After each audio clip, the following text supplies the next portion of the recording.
Welcome, dear viewers, to a world where darkness and mysticism meet in the creepiest forms. Here, in this abandoned corner of the internet, we will delve into the darkest corners of the human imagination. Prepare for awe-inspiring horror, as each of our stories is imbued with sinister secrets that lurk in the darkness of the night. Scary stories that remain beyond your imagination are waiting for you on our channel. Don't forget to turn on the lights, get comfortable, and hold on tight, because now we are going into the world of nightmares. Are you ready for it? Then welcome to our scary story. In the bleak winter of the year 2862, Marines, hailing from the mighty empire, dared to tread upon the untamed lands of the Han Federation. These were territories not found in the glossy pages of any geography book. The land, a remote corner of an already desolate world, bore witness to a fierce skirmish that saw hundreds of souls leaving their mortal coil. The empires, stubborn in their arrogance, barely whispered of the event. The bureaucratic channels saw it conveniently filed away as nothing more than a border incident. But deep down, I knew better. It wasn't a mere squabble. It was an orchestrated dance of death, one that yielded a bounty worth every drop of blood spilled. The shadowy heroes of this dance were the Sea Force from the 3rd Group, a clandestine sector of the Marine Special Forces, adept at wetland operations. As the dark veil of night lingered, we embarked on the destroyer named T.N.S. Rosencolas. With the morning's first light, our powerboats met the chilling embrace of the open waters. The comforting silhouette of our destroyer faded as we ventured east, its gargantuan magnetic guns promising protection, a sentinel watching from afar. Salty mists clung to our blue uniforms as we sped towards destiny. Recent satellite probes had discovered an enigma on this planet. Hidden amongst the towering ice mountains lay a town. It wasn't just the industrialized monotony that the modern world was accustomed to. The heart of this town held vast facilities, secrets cloaked by fortified walls. Cryptic messages snared by Navy intelligence spoke in hushed tones of unsettling shipments.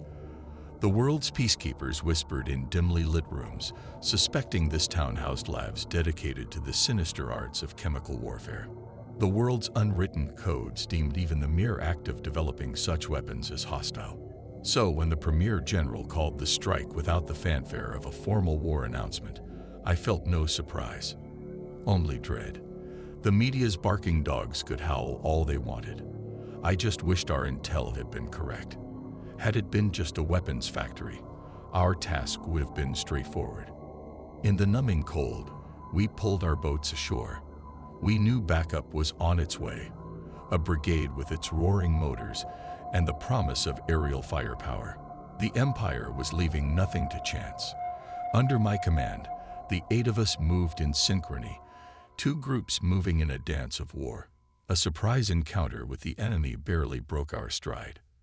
The echoing gunshots, the synchronized movement, and then the chilling realization. The enemy's uniforms were tainted, but not with blood. Radiation.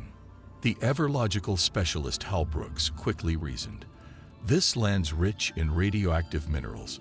It's probably just residual radiation from mining. His voice did little to quell the rapid ticking of my Geiger counter. I found myself contemplating whether we were in the midst of a nuclear hellscape. Brooks, the resident expert, added, "Decades ago, Weissland Corporation found an abundance of thorium here. That's the treasure everyone's after." I was in no mood for a debate, especially not with someone flaunting a certification in chemical, biological, radiological, and nuclear operations. With the cold gnawing at our bones, we journeyed on, surrounded by an eerie silence. The very ground beneath our boots seemed to hold secrets, muffling our steps. The landscape was disconcerting, like a vivid dream pulled straight from a twisted mind. And as we approached our objective, I saw them. Colossal structures, silent sentinels harboring dark truths. Dawn was chased away by the roars of incoming fighter bombers. The symphony of war began in earnest. As the Marines engaged in their fiery ballet on the streets, we readied ourselves for our clandestine mission, determined to unearth the shadows that this town held. Moving deeper into the archaeological site, the descending pathway began to wind, displaying ancient reliefs on both sides. They depicted a species resembling the humanoid form, but with subtle differences. The beings were taller, with longer limbs, and their heads crowned with feathery tufts. These reliefs seemed to narrate a story, one of exploration, discovery, and eventual exile or self-seclusion. As we ventured further, the temperature seemed to drop significantly with each step, emphasizing the unnatural aura of the place. I turned to Brooks and asked, "Do you think the temperature is naturally this cold, or could there be some sort of technology at play?" He replied, brushing a frosted hand over one of the walls. "It's hard to say, Staff Sergeant. These structures are incredibly old, yet the cold seems almost purposeful. Maybe it's a preservation method. Whatever the case, we should be cautious." The winding path soon opened to a vast cavern. The walls of the cavern glittered with what appeared to be minerals, casting prismatic reflections as our flashlight beams played over them. At the center of the cavern stood an intricate pedestal with an object that seemed to be encased in a shimmering field of energy. Approaching it cautiously, we realized that the object was a device of some kind, its purpose unknown. On its surface were the same glyphs we had seen on the tower walls. Beside the pedestal lay a half-open journal, likely left by one of the Han researchers. With my limited understanding of traditional Chinese, I deciphered mentions of the device emitting a strange energy signature when they tried to interface with it. Private Jensen, our tech specialist, took a closer look. "I think this might be some sort of data storage or possibly a communication device. It's far beyond our understanding, but I might be able to extract something if I can link it to our portable analyzer." "I don't know if that's a good idea," Corporal Lai whispered, her eyes scanning the cavern's perimeter. "This place feels alive in a way. We should tread carefully." Deciding to err on the side of caution, I ordered Jensen to only attempt a passive scan without interfacing directly. The scan was slow but steadily processed the ancient technology's data. We waited, our breath visible in the cold air, and every small noise echoing in the vastness of the cavern. After what felt like hours, the scanner beeped. Jensen pulled up the screen, displaying a holographic map of the galaxy, with coordinates leading to another distant star system. Text accompanied the map, translating roughly to our exiled brethren, may you find solace among the stars. We leave this as a guide back home. The realization hit us hard. This wasn't just an archaeological site. It was a beacon or a guidepost for those who had been banished from their homeland, offering them a way back. Suddenly, the radio crackled to life with Canada's voice, urgent and panicked. "Contact. Han forces are returning in large numbers. We won't be able to hold them off for long." The urgency of the situation snapped us back to reality. "Time to leave," I yelled. We began our ascent, clutching the retrieved data and the hope that this discovery, while complicating our initial mission, might provide humanity with a new understanding of our place in the universe. But first, we had to survive the immediate threat and escape the encroaching Han forces. The stifling, dense atmosphere felt even more suffocating as we ran, the soft glow of the blue floor barely providing enough illumination for us to navigate. Each breath was heavy, as though we were dragging the weight of the realization of our perilous situation with every inhalation. The distant hum of machinery that we had initially heard now seemed like a distant echo, overshadowed by the sickening, rhythmic wet sounds of the pursuing slug-like creatures.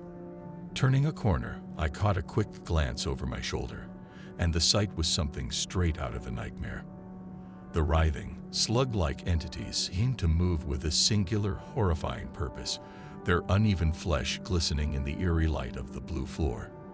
Their vestigial limbs reached out, as if seeking something to anchor onto. The empty, dark sockets on their partially exposed skulls seemed to be filled with an insatiable hunger. It was an image that would be forever etched in my mind. "Keep moving. Don't stop," Brooks yelled over the deafening shrieks of the creatures. The sheer number of them made the situation even more dire. It felt like every turn we took, Every corridor we entered, they were there, spilling over each other, their sheer numbers seemingly endless. Suddenly, I remembered the chem light sticks that the researchers had used to mark their path. Pulling one from my belt, I cracked it, causing it to glow brightly.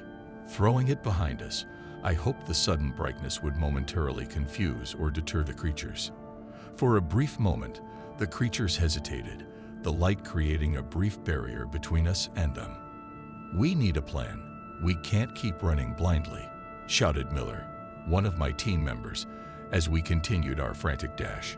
"I know," I replied, my mind racing. "If we can find a choke point, a narrow passageway or room, we might be able to bottleneck them, buy ourselves some time."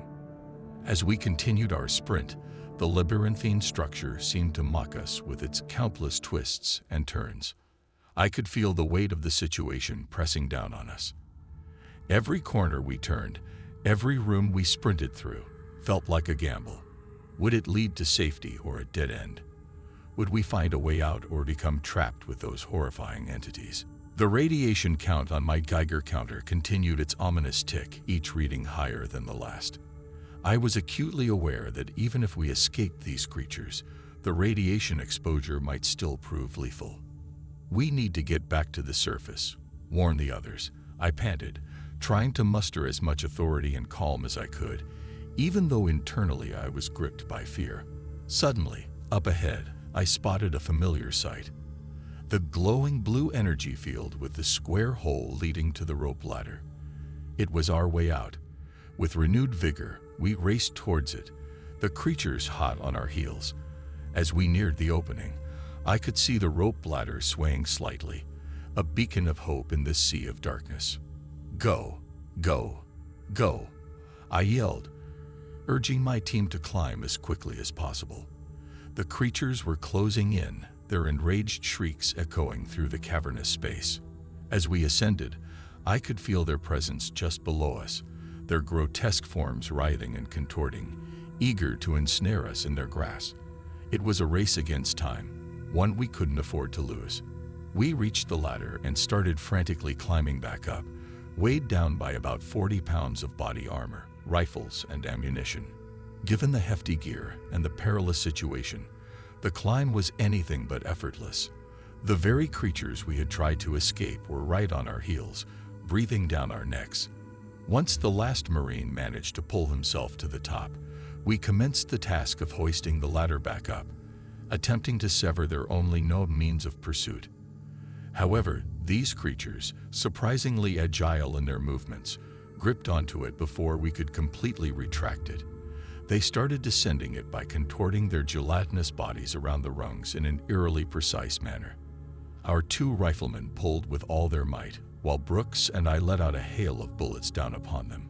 Even as the bullets rained, our combined firepower seemed insufficient to halt their relentless advance. In desperation, I reached into my gear, pulled out a fragmentation grenade, yanked the pin, and let it tumble down the gaping hole.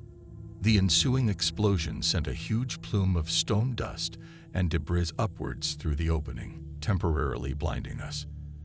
As the dust settled, the once taut ladder was now slack, its bottom end coated in the same putrid, necrotic substance that covered the creatures. We knew we had to secure our position, and quickly. "We need to find something to barricade this entrance with," I urged, scanning the area for anything that might serve the purpose. "But after that, then what?" Brooks shot back, his voice echoing the anxiety and uncertainty we all felt. "I'm thinking maybe I'll call it into command, see if we could request some heavy artillery, perhaps even get the Navy to napalm this entire site," I speculated, trying to devise a plan on the fly. Brooks retorted skeptically, "And what are you going to tell them?" "That we found some radiation-loving mutant slug creatures underground. You think they'll even believe such a far-fetched tale?" "Enough," I exclaimed. "Help me with this panel." I gestured towards a piece of steel shielding, hoping we could use it to temporarily barricade our position. But as we began to lift it, a startling discovery awaited us. A young woman with jet black hair, clad in a lab coat, was hiding behind it, taking refuge in a small, concealed crawl space. She appeared equally surprised, her eyes widening in shock as they met ours. In a split-second assessment, I noticed the distinctive bulge in her lab coat pocket, the unmistakable outline of a concealed firearm. "You're not hand military," she remarked, eyeing our uniforms with suspicion. "Who are you?" "That's not the priority right now," I responded tersely. "Do you know what lies beneath that platform?" She nodded slowly. "Yes, I do. And I suspect I understand it far better than any of you." Ignoring the hint of arrogance in her voice, I gestured for her to continue. She introduced herself as Dr. Shuttle, a PhD materials chemist working for the Army Research Group. She began detailing the history and nature of these creatures, drawing connections between them and the angelic carvings we had encountered in the tombs below. She explained how the angelic beings and these slug-like creatures were essentially the same species, with the latter being a deviant group that had over time developed an insatiable craving for radionuclides, treating them akin to drugs. This addiction, coupled with their unique ability to sense gamma radiation, explained their relentless pursuit of us. As Dr. Tom went on, a horrifying realization dawned upon Brooks. "Our long-range radios," he uttered, pointing towards his backpack. "They use nuclear thermoelectric batteries powered by the heat of plutonium decay. That's what they're after." Dr. Tom nodded grimly. "And it's not just your radios. These creatures, if let loose, will hunt down every source of radiation they can find, from nuclear reactors that power vast sections of human space to the very starships we travel in." Understanding the magnitude of the potential catastrophe we were facing, a resolution formed in my mind. "We have one chance to contain this," I declared. "Dr. Tom, we need to know what to do." She proposed a daring plan to repair the malfunctioning cryostasis machinery that had kept these creatures dormant for millennia. By overloading it with electricity, we could potentially deprive the tombs of air, suffocating everything within.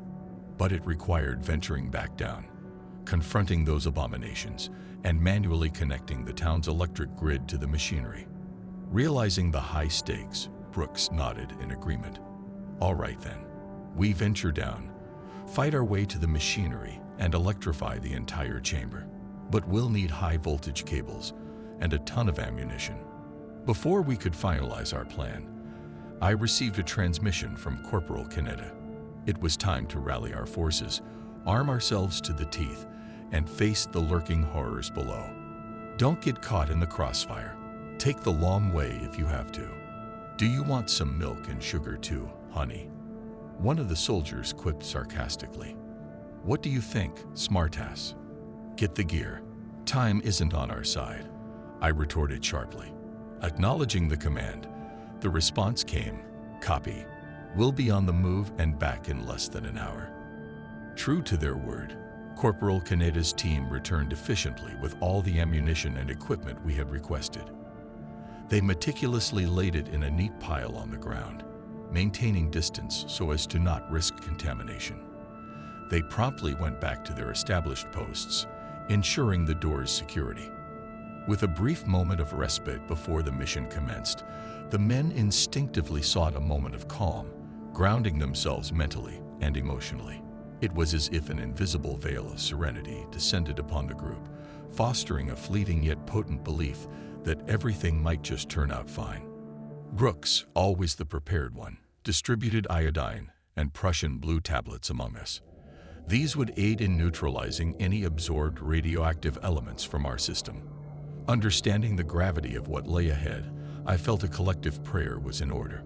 Although it wasn't mandatory, every single one of us, including Dr. Tam, whose spiritual inclinations I wasn't quite certain of, united in a close-knit circle. We placed arms over one another's shoulders, heads respectfully bowed. Addressing a power greater than ourselves, my words were straightforward. "We find ourselves here due to your will. Every challenge and triumph in our lives has prepared us for this very moment. We believe in your wisdom and trust that you will guide us through this mission. Though fear resides in our hearts, we are honored to confront this threat. Guide us, stand with us, and let's ensure these abominations are vanquished. Hora, Marines don't die, Brooks exclaimed, echoing the sentiment of the group. They simply regroup in hell. Over the radio, Corporal Canada chimed in, offering his encouragement. Best of luck down there. Make every shot count. My father dedicated his life to managing a wasteland electric plant, Brooks revealed, a note of pride in his voice. For generations, my family has been ensuring that the lights never go out. Today, that legacy is my responsibility. With a sense of purpose renewing our determination, we reloaded our weapons and cautiously made our way back to the ominous tower. As we stepped onto the blue energy field, a chilling realization hit us. The vast majority of those creatures were still in cryostasis. The horde that had been unleashed earlier was merely a fraction. If awakened entirely, their numbers could potentially dwarf the human population spread across the solar system. Upon reaching the breach in the force field, we noticed the long rope ladder, discarded and unused. It was evident that the radioactive creatures had desperately piled onto one another, trying to climb upwards. My Geiger counter didn't delay in alerting me to the escalating radiation levels. Their tenacity was undeniable, if not commendable. Time is crucial, I emphasized, hurling a grenade towards the accumulating mass of creatures. The radiation will intensify. We need to act swiftly. The explosion cleared the immediate threat, creating a passage for us. We swiftly descended, keeping a vigilant eye on our radiation monitors. Dr. Tam, clutching a makeshift map, guided us through the labyrinthine corridors, with our formation designed to shield her from the creatures. Utilizing the Marine maneuver warfare doctrine, we strategically advanced, sometimes dividing our forces to encircle and neutralize threats. In these underground catacombs, my firearm's fully automatic setting became an unexpected asset, aiding us in handling the relentless onslaught of these creatures.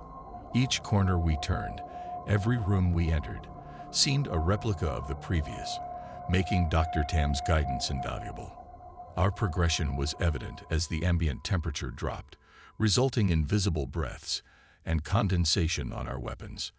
Dr. Tam, all the while, diligently unspooled the electric cables, preparing for the final phase of our mission. But as we journeyed deeper, the creatures became increasingly aggressive and numerous. Our gas masks became both a blessing and a curse. They shielded us from the repugnant stench, but made breathing laborious during our frantic run. Finally, Dr. Tam signaled our proximity to our destination. However, what awaited us inside the machinery room was the stuff of nightmares. A grotesque amalgamation of researchers and creatures had fused into a singular pulsating mass, enveloping the machinery. Struggling to comprehend the horror before us, I stammered, "Why? Why has this happened?" "They're draining the facility's power. They want access to the nuclear core," Dr. Tam said weakly, her voice barely above a whisper. Beside the monstrosity, etched symbols offered a chilling insight. Interpreting the glyphs, Dr. Tam translated, "Our God, the ideal and pursuit of pleasure." Her voice was laden with disgust and revulsion, mirroring the collective sentiment of our group. It was completely beyond me why those aliens, who once belonged to an angelic race with an appreciation for beauty that was very much in line with ours, would take such a drastic turn. Why would they begin to worship this grotesque, decaying monstrosity? Such a tragic waste, I mused. The overwhelming sense of disgust initially gave way to a burning anger, only to be replaced by an immense sadness. I felt the weight of despair, thinking about those lost souls, blindly hurtling towards self-destruction, elevating the worst among them to an exalted position of an idol. Suddenly, my radio sputtered to life. Corporal Kaneda's voice, fraught with the unmistakable noise of gunfire in the background, broke the heavy silence. "Sergeant, the Hands Army is back with a vengeance. You need to return, and fast." The distinctive sound of his light machine gun unleashed in rapid bursts mingled with the incoming bullets, forming a cacophony of battle. Taking a deep breath to steady myself, I turned to my team. "We need to shut down these air intakes. If we damage the piping, the ventilation system will trigger a sealing mechanism for repairs. That ought to suffocate these creatures. As Brooks and Dr. Tam set about connecting the power cables, I reached for my last grenade, intending to blow the piping. As I approached the main reactor creature, a multitude of voices emanated from it. Wait.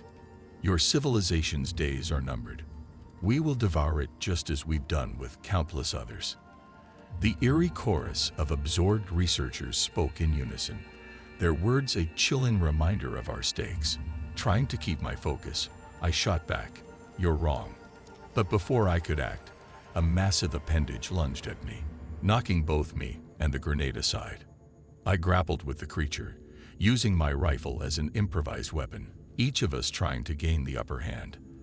As the beast gained ground, knocking my rifle away, I drew my bayonet, preparing to go hand to hand with this monstrous entity. My team, hearing the commotion, rushed to my aid, unleashing a hail of bullets on the creature. Seizing the distraction, I scrambled to retrieve the grenade, pulling its pin and hurling it at the piping. An explosion ensued, and as the dust settled, we could hear the system sealing off. The creature let out an agonized scream, sensing its impending doom. Brooks, connecting the cables, shouted triumphantly, "From my God to yours, let there be light." The room was immediately bathed in blinding arcs of electricity. The alarms wailed louder, and a sudden depressurization caused our ears to pop, making the atmosphere grow thin. We knew we had to evacuate, and fast. Navigating the twisted catacombs with our ammunition running dangerously low, we were driven by a singular goal: to rendezvous with Canada and provide support. Emerging from the underground, the thinner atmosphere was immediately palpable, but there was no time to recover. The distant sound of gunfire was our beacon. Upon nearing the entrance, I caught sight of Canada and his team, their positions fortified with makeshift barricades. Joining forces, we intensified the gunfire, creating an impenetrable wall of bullets. In the midst of the firefight, Dr. Tam's actions took me by surprise. She stood firmly by our side, taking aim at her fellow countrymen. As the battle waned, a temporary lull enveloped us, punctuated only by the distant sounds of battle. We waited, guns at the ready, for the next wave. Just when the tension seemed unbearable, a shout came, "Friendlies coming in. Check fire." 4 more Marines rushed in, their uniforms a stark contrast to ours, decorated with a myriad of green and brown strokes, reminiscent of a Van Gogh masterpiece. The weight of the situation hit us then. Despite our differences, at that moment, humanity stood united against a common threat. 32nd Spaceborne Winged Huzzes, Staff Sergeant Andrus at your service, I declared, my chest swelling with pride. And I am Sergeant Victor Reiston. We've come to provide assistance. What have we missed? Well, Sergeant Reiston, the tale is quite a roller coaster. It's something you find hard to believe unless you were right here witnessing it. I replied with a weary smile.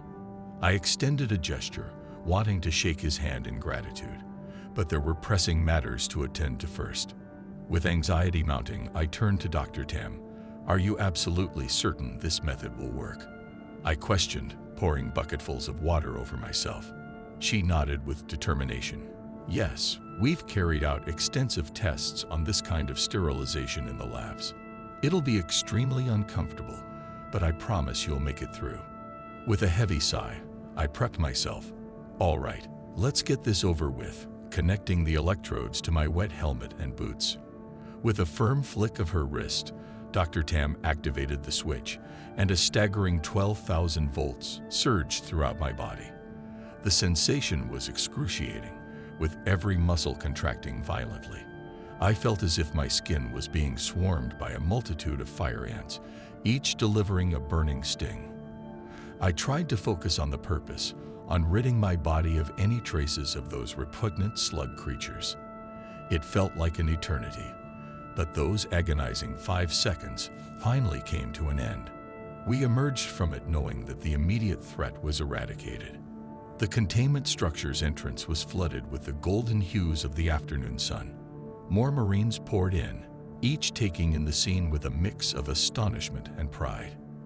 As the adrenaline waned, I felt a pang of melancholy, wondering if anything would ever match the exhilaration of this mission and the profound difference we'd made. The doctor and I found a moment of respite, perching on an ammo crate. We observed the parade of armored vehicles pass by, bearing scars from the fierce battle they'd just partaken in.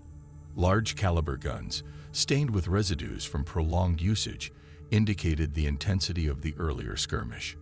Breaking our silent contemplation, Dr. Tam spoke, her voice trembling slightly. "I want to defect." Taken aback, I replied, "But I don't even know your homeland. What makes you so certain?" She sighed deeply. "Things in my country have never been straightforward.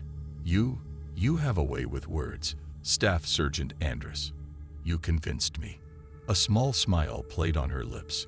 "Would you take me to your home?" I paused, taking in the enormity of her request. Above us, a distant sun shone, a testament to the vastness of the universe and humanity's fledgling steps amongst the stars. Our recent discoveries were bound to shape our destiny. However, the narrative constructed for the masses was considerably different. They were fed a story of a botched intelligence operation at a benign archaeological site, necessitating a rescue by another unit. Yet, in my possession, I had both a defector and a loving fiancé to testify to the truth. Although agreements were reached and visible actions were taken, the looming questions about those slug creatures and the civilization that birthed them remained. The very notion that an advanced race could find pleasure in sheer destruction, to the extent of forsaking their own well-being, haunted me. Were their allies truly paralyzed by political stalemates, preventing effective intervention? The most unsettling question, though, was a reflection on our own species.